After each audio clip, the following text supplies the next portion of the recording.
Okay, next we discuss the topic periodicity. Okay, ചെറിയ topic ആണ്, easy topic ആണ്. അത്യാവശ്യം നിങ്ങൾക്ക് അറിയാവുന്ന പോയിന്റുകളൊക്കെ തന്നെ അതിൽ വരാം. അപ്പോൾ periodicityയിലേക്ക് പോകുന്നതിന് മുന്നായിട്ട് ജസ്റ്റ് നമുക്ക് അതിന്റെ ഇൻട്രൊഡക്ഷൻ എന്താണെന്ന് നോക്കാം. നമ്മൾ പീരിയോഡിക് ടേബിളിലുള്ള എലമെന്റ്സിനെ കുറിച്ചിട്ടാണ് ഈ ഒരു സെക്ഷനിൽ സ്റ്റഡി ചെയ്യുന്നത്. അതിന്റെ പീരിയോഡിക് പ്രോപ്പർട്ടീസ് എന്തൊക്കെയാണെന്നുള്ളതാണ് നമ്മൾ നോക്കാൻ പോകുന്നത്. ഓക്കെ, ബിഫോർ ദാറ്റ് എന്താ ആക്ച്വലി ഈ പീരിയോഡിക് ടേബിൾ എന്ന് വെച്ച് കഴിഞ്ഞാൽ, പീരിയോഡിക് ടേബിൾ എന്ന് വെച്ചാൽ വേറെ ഒന്നുമില്ല, എലമെന്റ്സിന് അതിന്റെ ചില പ്രോപ്പർട്ടീസിന്റെ ബേസിൽ ക്ലാസിഫൈ ചെയ്തിരിക്കുന്ന ഒന്നാണ് പീരിയോഡിക് ടേബിൾ എന്ന് പറയുന്നത്.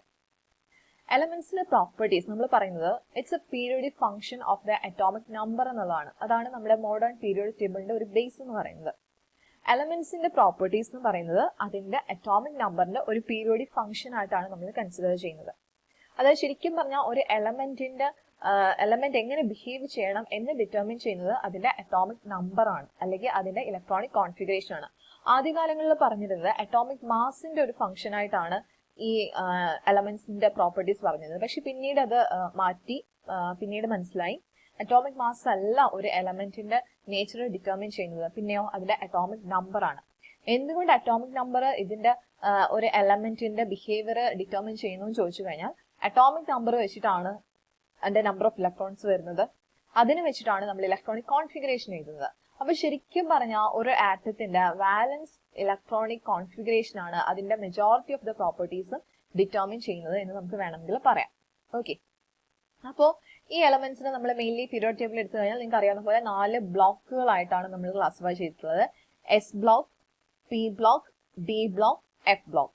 ഓക്കെ, അപ്പൊ ഇതാണ് എസ് ബ്ലോക്ക് എലമെന്റ്സ് എന്ന് പറയുന്നത്. ഫസ്റ്റ് ഗ്രൂപ്പിലെയും സെക്കൻഡ് ഗ്രൂപ്പിലും ഉള്ള എലമെന്റ്സുകൾ ചേർന്നിട്ടാണ് ഈ എസ് ബ്ലോക്ക് എലമെന്റ്സ് നമ്മൾ പറയാം. അതിൽ വരുന്നത് ആൽക്കലി മെറ്റൽസും ആൽക്കലൈൻ എർത്ത് മെറ്റൽസും.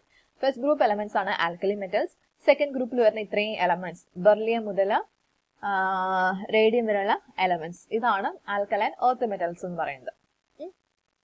പിന്നീട് 13ാമത്തെ മുതൽ 13th ഗ്രൂപ്പ് മുതൽ 18th ഗ്രൂപ്പ് വരെയുള്ള എലമെന്റ്സിനെയാണ് നമ്മൾ പി ബ്ലോക്ക് എലമെന്റ്സ് എന്ന് പറയുന്നത്. ഓക്കെ, അപ്പോൾ 13th മുതൽ 18 വരെയാണ് പി ബ്ലോക്ക് എലമെന്റ്സ്. പിന്നീട് ഡി ബ്ലോക്ക് എലമെന്റ്സ് എന്ന് പറയുമ്പോൾ 3rd ഗ്രൂപ്പ് മുതൽ 12th ഗ്രൂപ്പ് വരെയുള്ള എലമെന്റുകളെയാണ് നമ്മൾ ഏതെന്ന് വിളിക്കുന്നത് ഡി ബ്ലോക്ക് എലമെന്റ്സ്. അതാണ് ഈ ബ്ലൂ കളറിൽ കാണിച്ചിരിക്കുന്നതാണ് ഡി ബ്ലോക്ക് എലമെന്റ്സ്. പിന്നെ വരുന്നതാണ് എഫ് ബ്ലോക്ക് എലമെന്റ്സ്. അപ്പൊ ഈ എഫ് ബ്ലോക്ക് എലമെന്റ്സ് എന്ന് പറയുമ്പോൾ ശരിക്കും പറഞ്ഞാൽ ഈ ഡി ബ്ലോക്കിൽ നിന്ന് എടുത്ത് മാറ്റിയിരിക്കുന്നതാണ് ഈ എഫ് ബ്ലോക്ക് എലമെന്റ്സിന്. അപ്പൊ എന്തുകൊണ്ട് എസ് പി ഡി എഫ് ഇങ്ങനെ പേര് വന്നു എന്ന് ചോദിച്ചു കഴിഞ്ഞാൽ, ബാലൻസ് ഇലക്ട്രോൺ ഏത് ഓർബിറ്റിലേക്ക് എൻ്റർ ചെയ്യുന്നു എന്നതിനെ ബേസ് ചെയ്തിട്ടാണ് നമ്മൾ ഈ എസ് പി ഡി എഫ് പേര് കൊടുത്തിരിക്കുന്നത്. അപ്പൊ എസ് ബ്ലോക്ക് എലമെന്റ് എടുത്തു കഴിഞ്ഞാൽ അതിനകത്ത് ബാലൻസ് ഇലക്ട്രോൺ അല്ലെങ്കിൽ ലാസ്റ്റ് ഇലക്ട്രോൺ എസ് സബ്ഷെല്ലിലേക്കായിരിക്കും ആഡ് ചെയ്യുന്നത്. പി ബ്ലോക്ക് എലമെന്റ് എടുത്തു കഴിഞ്ഞാൽ അതിനകത്ത് ലാസ്റ്റ് ഇലക്ട്രോൺ പി സബ്ഷെല്ലിലേക്കായിരിക്കും. ഡി ബ്ലോക്ക് എലമെന്റ്സ് ആണെങ്കിലോ ആ ലാസ്റ്റ് ഇലക്ട്രോൺസ് ഡി സബ്ഷെല്ലിലേക്ക് എൻ്റർ ചെയ്യും. എഫ് ബ്ലോക്ക് ആണെങ്കിൽ അതുപോലെ എഫ് സബ്ഷെല്ലിലേക്കും എൻ്റർ ചെയ്യും. അപ്പൊ നമ്മളിപ്പോൾ ഹൈഡ്രജനെ കൺസിഡർ ചെയ്യുന്നു. ഹൈഡ്രജന്റെ ഇലക്ട്രോണിക് കോൺഫിഗറേഷൻ എടുത്തു കഴിഞ്ഞാൽ 1s1 ആണ്. അല്ലെങ്കിൽ ലിഥിയത്തിന് എടുക്കുന്നു, ഇലക്ട്രോണിക് കോൺഫിഗറേഷൻ എടുത്തു കഴിഞ്ഞാൽ 1s2 2s1 ആണ്. അപ്പൊ ലിഥിയത്തിന്റെ കയ്യിൽ ആകെ 3 ഇലക്ട്രോൺസ് ആണ് ഉള്ളത്. അപ്പൊ അതിനകത്ത് ഇലക്ട്രോണിക് കോൺഫിഗറേഷൻ ഇത് 1s2 2s1, അതായത് ആ ലാസ്റ്റ് ഇലക്ട്രോൺ, മൂന്നാമത്തെ ഇലക്ട്രോൺ 2s എന്ന് പറയുന്ന സബ്ഷനിലേക്ക് എൻ്റർ ചെയ്തിരിക്കുന്നത്, അതായത് എസ് സബ്ഷനിലേക്കാണ് എൻ്റർ ചെയ്തിരിക്കുന്നത്. ഓക്കെ, അപ്പം ലാസ്റ്റ് ഇലക്ട്രോൺ ഏത് സബ്ഷനിലേക്ക് എൻ്റർ ചെയ്യുന്നു അതിനെ ബേസ് ചെയ്തിട്ടാണ് നമ്മൾ ഈ ഒരു പേരുകൾ വരുന്നത്. ദെൻ നമ്മൾ പറയുകയാണെന്നുണ്ടെങ്കിൽ ഈ ഒരു പീരിയോഡിക് ടേബിളിലെ മെജോറിറ്റി ഓഫ് ദ എലമെന്റ്സും, അതായത് ഏകദേശം 80% എലമെന്റ്സും മെറ്റൽസ് ആണ്. ജസ്റ്റ് 20 എലമെന്റ്സോ അല്ലെങ്കിൽ 20 എലമെന്റ്സിൽ കുറച്ചുകൂടെ കൂടുതൽ അത്ര മാത്രമാണ് നോൺ മെറ്റൽസ് ആയിട്ട് വരുന്നത്. പിന്നെ കുറച്ച് ആളുകൾ മെറ്റലോയിഡ്സ് ആയിട്ടും എക്സിസ്റ്റ് ചെയ്യുന്നുണ്ട്. പക്ഷെ മെജോറിറ്റിയും എന്താണ്, മെറ്റൽസ് ആണ്. അതായത് എസ് ബ്ലോക്ക് എലമെന്റ്സ് ഉണ്ടല്ലോ, അതായത് ഫസ്റ്റ് ഗ്രൂപ്പും സെക്കൻഡ് ഗ്രൂപ്പും വരുന്ന എലമെന്റ്സ്, അവരിൽ എല്ലാവരും എന്താണ്, അവരെല്ലാം മെറ്റൽസ് ആണ്. പിന്നെ ഈ ഡി ബ്ലോക്കിൽ വരുന്ന ആദ്യത്തെ കുറെ മെമ്പേഴ്സ്, അതായത് 3rd 4th 5th ഗ്രൂപ്പിലൊക്കെ വരുന്ന അവരൊക്കെ ക്രോമിയം, അതൊക്കെ എന്താണ്, മെറ്റൽസ് ആണ്. ഓക്കെ, പിന്നെ നമ്മൾ ഇങ്ങോട്ടേക്ക് വരുമ്പോൾ ഡി ബ്ലോക്ക് എലമെന്റ്സിൽ മെജോറിറ്റി മെറ്റൽസ് ആണ് വരുന്നത്. മെറ്റൽസ് തന്നെയാണ് കൂടുതലും, എന്താണ്, മെറ്റൽസ് ആണ് ഡി ബ്ലോക്ക് എലമെന്റ്സ്. പിന്നീട് നമ്മൾ പി ബ്ലോക്ക് എലമെന്റ്സിലേക്ക് വരുമ്പോൾ അവിടെ മെറ്റലോയിഡ്സും ഉണ്ട്, അതുപോലെ നോൺ മെറ്റൽസും പ്രസന്റ് ആണ്. ഓക്കെ, അപ്പൊ ഇതിനകത്ത് ലൈക്ക് ഇപ്പോ ബോറോൺ, കാർബൺ ഫാമിലി ഇങ്ങോട്ടേക്ക് വരുന്നതിനനുസരിച്ച് നമ്മൾ റൈറ്റ് സൈഡിലേക്ക് വരുന്നതിനനുസരിച്ച് നോൺ മെറ്റാലിക് നേച്ചർ കൂടിക്കൊണ്ടിരിക്കും. അപ്പൊ അതുകൊണ്ടാണ് ഈ നോബിൾ ഗ്യാസ് അല്ലെങ്കിൽ 18th ഗ്രൂപ്പിൽ വരുന്ന ഈ നോബിൾ ഗ്യാസ് ഒക്കെ എന്താണ്, നോൺ മെറ്റൽസ് ആണ്. പ്യൂർലി നമുക്ക് പറയാം അവര് നോൺ മെറ്റൽസ് ആണ്. അതുപോലെ ഈ ഫ്ലൂറിൻ, ക്ലോറിൻ, ബ്രോമിൻ 17th ഗ്രൂപ്പിൽ വരുന്നവരൊക്കെ നോൺ മെറ്റൽസ് ആയിരിക്കും, അസ്റ്റാറ്റിൻ ഒഴികെ. ലാസ്റ്റ് വരുന്ന അസ്റ്റാറ്റിൻ ഒഴികെ ബാക്കിയുള്ളവരെല്ലാം എന്തായിരിക്കും, നോൺ മെറ്റൽസ് ആയിരിക്കും. അതുപോലെ ഇവിടെ ഇപ്പൊ ഓക്സിജൻ നമുക്കറിയാം ഒരു ഗ്യാസ് ആണ്, നോൺ മെറ്റൽ ആണ്. നൈട്രജൻ ഒരു ഗ്യാസ് ആണ്, നോൺ മെറ്റൽ ആണ്. ഓക്കെ, അപ്പൊ ഇങ്ങോട്ടേക്ക് വരുന്നതിനനുസരിച്ച് ഈ ഒരു ഏരിയയിലൊക്കെ ഉള്ളവർ മിക്കവാറും നോൺ മെറ്റൽസ് ആയിരിക്കും, കുറച്ച് ആളുകൾ മെറ്റലോയിഡ്സും ആയിരിക്കും. അപ്പൊ മെറ്റലോയിഡ്സ് ആയിട്ട് വരുന്ന ആളുകൾ ആരൊക്കെയാന്ന് ചോദിച്ചു കഴിഞ്ഞാൽ ഒരു 6 ആക് ഫാഷനിലാണ് അവർ പോകുന്നത്. ലൈക്ക് നോക്കി, ഇതിനകത്ത് സിലിക്കൺ, ജെർമേനിയം. സിലിക്കണും ജെർമേനിയവും മെറ്റലോയിഡ് ആണ്. മെറ്റലോയിഡ്സ് എന്ന് വെച്ചാൽ എന്താ, മെറ്റൽസിന്റെ പ്രോപ്പർട്ടീസും കാണിക്കും, നോൺ മെറ്റൽസിന്റെ പ്രോപ്പർട്ടീസ് കാണിക്കും. രണ്ട് പ്രോപ്പർട്ടീസ് എക്സിബിറ്റ് ചെയ്യുന്നവരാണ് മെറ്റലോയിഡ്സ് എന്ന് പറയുന്നത്. അപ്പൊ നമ്മൾ ഈ ഒരു സെക്ഷനിൽ വരുമ്പോഴാണ് കൂടുതലും ഈ മെറ്റലോയിഡ്സിന് ഇമ്പോർട്ടൻസ് വരുന്നത്. ഡി ബ്ലോക്ക് എലമെന്റ്സ് മിക്കവാറും ഉള്ളവർ മെറ്റൽസ് ആണ്. പി ബ്ലോക്കിലേക്ക് വരുമ്പോൾ കുറെ പേര് നോൺ മെറ്റൽസ് ആണ്. ഈ റൈറ്റ് സൈഡിലേക്ക് വരുന്നവരൊക്കെ മിക്കവരും നോൺ മെറ്റൽസ് ആണ്, പ്യൂർലി നോൺ മെറ്റൽസ് ആണ്. ഇപ്പുറത്തേക്കുള്ളവർ ചിലര് മെറ്റാലിക് നേച്ചർ കാണിക്കുന്നവരുണ്ട്. ഇപ്പം അലൂമിനിയം ഒരു മെറ്റൽ ആയിട്ടാണ് നമ്മൾ കൺസിഡർ ചെയ്യുന്നത്, ഗാലിയം മെറ്റൽ ആയിട്ടാണ് നമ്മൾ എടുക്കുന്നത്. ഓക്കെ, പക്ഷെ അത് കഴിഞ്ഞ് ഇങ്ങോട്ടേക്ക് ഇടയ്ക്ക് വരുന്ന കുറച്ച് ആളുകൾ ഉണ്ടല്ലോ, അവരാണ് മെറ്റലോയിഡുകളായിട്ട് വരുന്നത്. അത് സ്പെസിഫിക്കലി ഞാൻ പറയാം. ഇതിനകത്ത് ഈ കാർബൺ ഫാമിലിയിൽ നമ്മൾ സ്റ്റാർട്ട് ചെയ്യുകയാണെങ്കിൽ ഇതിനകത്ത് സിലിക്കണും ജെർമേനിയവും മെറ്റലോയിഡ് ആണ്. പിന്നെ തൊട്ടടുത്ത് ആർസനിക്കും ആന്റിമണിയും മെറ്റലോയിഡ് ആണ്. അതൻ അടുത്തത് ടെലൂറിയം, പൊളോണിയം മെറ്റൽ ആണ്. അടുത്തത് അസ്റ്റാറ്റിൻ, മെറ്റലോയിഡുകളുടെ പേരാണ് ഞാൻ പറഞ്ഞത്, മെറ്റലോയിഡ് ആണ്. ആരൊക്കെയാ, നമ്മൾ 14th ഗ്രൂപ്പ് എലമെന്റിൽ തുടങ്ങി കഴിഞ്ഞാൽ നിങ്ങൾക്ക് ഏകദേശം എലമെന്റ്സിന് അറിയാവുന്നുണ്ടെങ്കിൽ ഇത് ഓർത്തിരിക്കുക ഈസിയാണ് കേട്ടോ. സിലിക്കൺ ആൻഡ് ജെർമേനിയം ഇത് രണ്ടും എന്താണ്, മെറ്റലോയിഡ് ആണ്. പിന്നെ അടുത്ത ഗ്രൂപ്പിലേക്ക് വരാം. അടുത്ത ഗ്രൂപ്പിൽ വരുമ്പോൾ സിലിക്കണിന്റെ സെയിം ഇതിൽ വരുന്നത് ഫോസ്ഫറസ് ആണ്. ഫോസ്ഫറസിന് വിടുക, ഫോസ്ഫറസ് മെറ്റലോയിഡ് അല്ല, ഫോസ്ഫറസ് മെറ്റൽ ആണ്. ഇതിനകത്ത് ആർസനിക്കും ആന്റിമണിയും മെറ്റലോയിഡ് ആണ്. തൊട്ടടുത്തേക്ക് വരുമ്പോൾ ആന്റിമണിയിൽ സ്റ്റാർട്ട് ചെയ്യാം. ആന്റിമണിയുടെ സെയിം ലെവലിൽ വരുന്ന ടെലൂറിയം ആണ്. ടെലൂറിയവും പൊളോണിയം എന്താണ്, മെറ്റലോയിഡ് ആണ്. പിന്നെ ടെലൂറിയത്തിന്റെ സെയിം ലെവലിൽ അയഡിൻ ആണ്, അതിന് വീട് അതിന്റെ തൊട്ട് താഴെ വരുന്ന ആള് അസ്റ്റാറ്റിന് മെറ്റലോയിഡ് ആണ്. ഓക്കെ, അപ്പൊ ഇവരാണ് മെയിൻ ആയിട്ട് വരുന്ന മെറ്റലോയിഡ്സ് എന്ന് പറയുന്നത്. ബാക്കി ഇപ്പുറത്തേക്ക് വരുന്നവരൊക്കെ നോൺ മെറ്റൽസ് ആയിരിക്കും. ഇവിടെ വരുന്ന ചിലര് മെറ്റൽസ് ഉണ്ട്. ഓക്കെ, അപ്പൊ ഇതാണ് ജനറലി ഒന്ന് പറയാനുള്ളത്. 80% എന്ത് തന്നെയാണ്, മെറ്റൽസ് തന്നെ ആണ് വരുന്നത്. ദെൻ ഈ എഫ് ബ്ലോക്ക് എലമെന്റിനെ കൺസിഡർ ചെയ്യുകയാണെങ്കിൽ നമ്മൾ ഇതിനെ ലാന്തനൈറ്റ്സ് എന്ന് വിളിക്കുക. ഈ first series of F block elements എന്ന് പറയുന്നത് ലാന്തനൈറ്റ്സ് ആണ്. ഇവരെന്ന് പറയുന്നത് ആക്ടിനൈറ്റ്സ് ആണ്. അപ്പൊ ഈ ഫസ്റ്റ് സീരീസ് ലാന്തനൈറ്റ്സിനകത്ത് നോക്കിക്കഴിഞ്ഞാൽ അറിയാം 4f സബ്ഷെല്ലിലേക്കാണ് ഇലക്ട്രോൺസ് ആഡ് ചെയ്യുന്നത്. ആക്ടിനൈറ്റ്സ് എടുത്തു കഴിഞ്ഞാൽ 5f സബ്ഷെല്ലിലേക്കായിരിക്കും ഇലക്ട്രോൺസ് ആഡ് ചെയ്യുന്നത്. അപ്പൊ നമ്മൾ ഈ ഡി ബ്ലോക്ക് എലമെന്റ്സിനെ വിളിക്കുന്ന വേറൊരു പേരാണ് എന്ത്, ട്രാൻസിഷൻ എലമെന്റ്സ് എന്ന് പറയും. ബിക്കോസ് ട്രാൻസിഷൻ എലമെന്റ്സ് എന്ന് പറയാൻ കാരണം അവരൊരു ട്രാൻസിഷൻ ഇൻഡിക്കേറ്റ് ചെയ്യുന്നവരാ. ഈ മെറ്റൽസിൽ നിന്ന് നോൺ മെറ്റൽസിലേക്കുള്ള ഒരു ട്രാൻസിഷൻ. കാരണം എസ് ബ്ലോക്കിനും പി ബ്ലോക്കിനും ഇടയിലല്ല ഇവർ കിടക്കുന്നത്. അപ്പൊ മെറ്റാലിക് നേച്ചറിൽ നിന്ന് എലമെന്റ്സിന്റെ നോൺ മെറ്റാലിക് നേച്ചറിലേക്കുള്ള ഒരു ട്രാൻസിഷൻ ഇൻഡിക്കേറ്റ് ചെയ്യുന്നവരായതുകൊണ്ട്, ഇടയ്ക്ക് കിടക്കുന്നവരായതുകൊണ്ടാണ് നമ്മൾ ഇവരെ ട്രാൻസിഷൻ എലമെന്റ്സ് എന്ന് വിളിക്കുന്നത്. ഓക്കെ, അപ്പോ ഡി ബ്ലോക്ക് എലമെന്റ്സ് എടുത്താൽ അറിയാം അവിടെ പെനൾട്ടിമേറ്റ് ഷെല്ലിലേക്കാണ് ഇലക്ട്രോൺസ് ഫില്ല് ചെയ്യുന്നത്. ഇപ്പം 4s സബ്ഷെല്ലിൽ ആദ്യം ഇലക്ട്രോൺ ആഡ് ചെയ്തതിനു ശേഷമാണ് 3Dയിലേക്ക് എന്ത് ചെയ്യുന്നത്, ഇലക്ട്രോൺസ് ആഡപ്പ് ചെയ്യുന്നത്. ബിക്കോസ് 3Dയുടെ എനർജി കൂടുതലാണ് 4sനേക്കാളും. ബേസിക്കലി അറിയാവുന്ന കാര്യങ്ങളാണ്.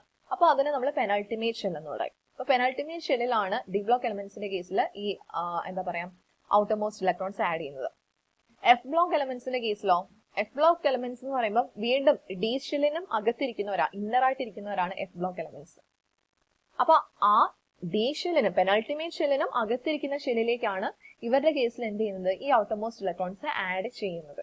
അതായത് ആന്റി പെനൾട്ടിമേറ്റ് ഷെല്ലിലേക്കാണ് ഔട്ടർമോസ്റ്റ് ഇലക്ട്രോൺസ് ആഡപ്പ് ചെയ്യുന്നത് in the case of F block elements.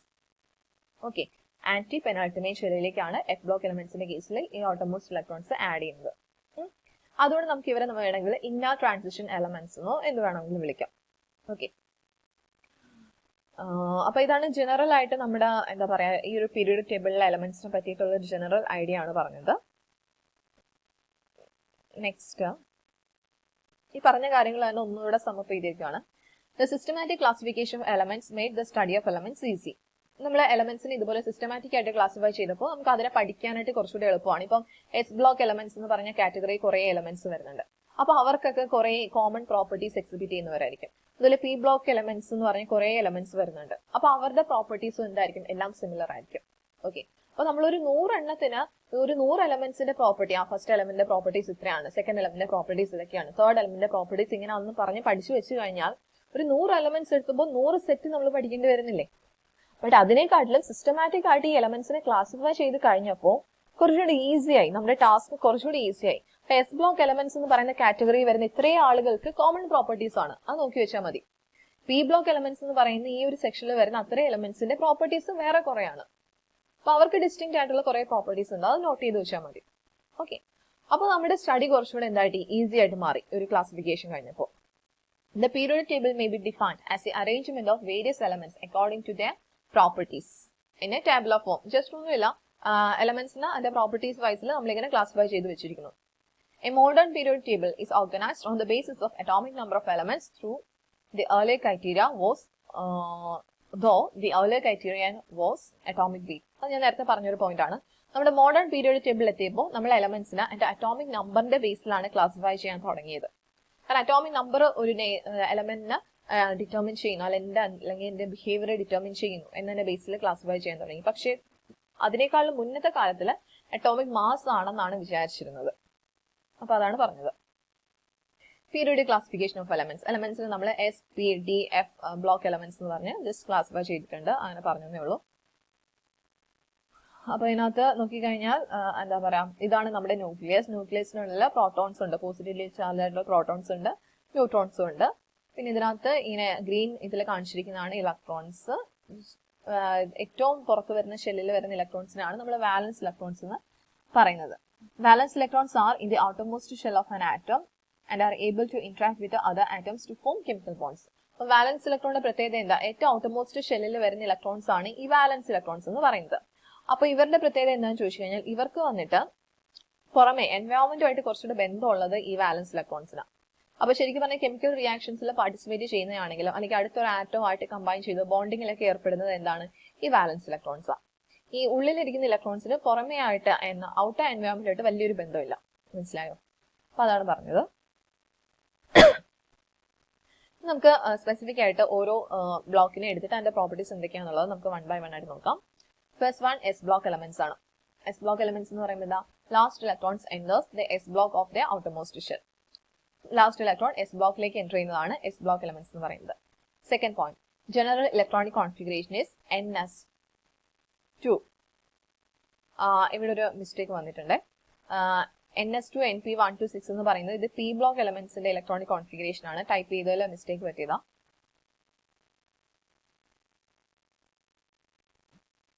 NS നമുക്കറിയാം എന്താ പറയാ, എസ് ബ്ലോക്ക് എലമെന്റ് ആകുമ്പോൾ അതിന്റെ ജനറൽ ഇലക്ട്രോണിക് കോൺഫിഗറേഷൻ വരുന്നത് ഒന്നെങ്കിൽ NS1 ആയിരിക്കും, അല്ലാന്നുണ്ടെങ്കിലോ NS2 ആയിരിക്കും. അതാണ് ജനറൽ ഇലക്ട്രോണിക് കോൺഫിഗറേഷൻ. നിങ്ങൾക്കറിയാലോ, കാരണം എസ് ബ്ലോക്കിനകത്ത് എന്ന് പറയുമ്പോൾ തന്നെ ബാലൻസ് ഇലക്ട്രോൺ ആഡ് ചെയ്യുന്നത് എസ് സബ്ഷെല്ലിലേക്കാണ്. എസ് സബ്ഷെല്ലിൽ ഒന്നെങ്കിൽ ഒരു ഇലക്ട്രോൺ വരാം, അല്ലെങ്കിൽ മാക്സിമം 2 ഇലക്ട്രോൺ വരാം.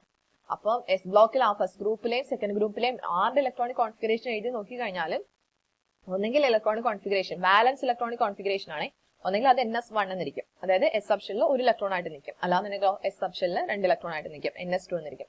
അപ്പൊ അതിനകത്ത് N എന്ന് പറയുന്ന നമ്പർ ഇല്ലേ, NS1 ആണോ NS2 ആണോ എന്ന് പറയുന്നത് എന്താ ഉദ്ദേശിക്കുന്നത്? ആ പീരീഡ് ആണ് പറയുന്നത്, അല്ലെങ്കിൽ എന്റെ ഔട്ടർമോസ്റ്റ് ഷെൽ നമ്പർ ആണ് പറയുന്നത്. ഓക്കെ, ഇപ്പൊ ഇതിനകത്ത് നമ്മൾ ഹൈഡ്രജൻ എടുക്കുന്നു. ഹൈഡ്രജൻ എന്ന് പറയുമ്പോൾ ഫസ്റ്റ് പീരീഡിൽ വരുന്ന ആളാ. അതിന്റെ ഇലക്ട്രോണിക് കോൺഫിഗറേഷൻ എന്താ? 1s1. അപ്പൊ ലിഥിയം എടുക്കുന്നു. ലിഥിയത്തിന്റെ വാലൻസ് കോൺഫിഗറേഷൻ എന്താ? 2s1 ആണ്. 2 എന്നുള്ളത് ഒന്നെങ്കിൽ എന്റെ ഔട്ടർമോസ്റ്റ് ഷെൽ, അല്ലാന്നുണ്ടെങ്കിലോ അത് പീരീഡ് ഈക്വലന്റ് ആണ്. സോഡിയത്തിന്റെ ബാലൻസ് കോൺഫിഗറേഷൻ 3s1 ആണ്. 3 എന്ന് പറയുന്നത് എന്താ? പീരീഡ് നമ്പർ അല്ലെങ്കിൽ അതിന്റെ outermost shell number. Potassium 4s1. അപ്പൊ ജസ്റ്റ് ഈ ഒരു ഫസ്റ്റ് ഗ്രൂപ്പ് എലമെന്റുകളുടെ എല്ലാം കോൺഫിഗറേഷൻ എനിക്ക് ജനറലി പറയാം NS1 ആണെന്ന് പറയാം. NS1 ആണ് ഫസ്റ്റ് ഗ്രൂപ്പ് എലമെന്റുകളുടെ എല്ലാം.